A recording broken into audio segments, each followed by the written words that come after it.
Hello everyone, welcome back to the channel. In this video I will show you how to fix the your connection is not private error in Google Chrome, fast and easy.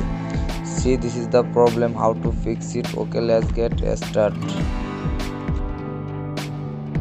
First open your phone settings and scroll down.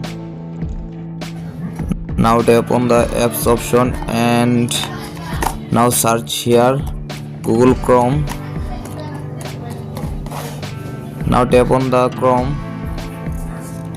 and force stops. Okay, scroll down. Now tap on the storage, clear cache and clear data. Okay, go back. Now tap on the permission option and allow all permission.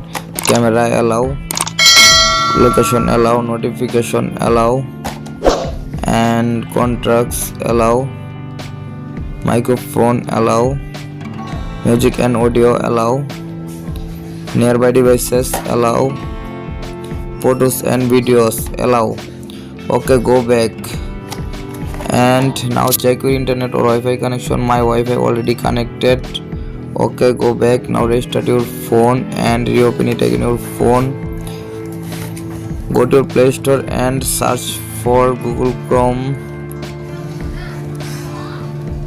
Now tap on the Google Chrome. Now check update your Google Chrome. My Google Chrome already updated. Okay, go back and open your Google Chrome. And I hope your problem has been solved successful. Please subscribe my YouTube channel.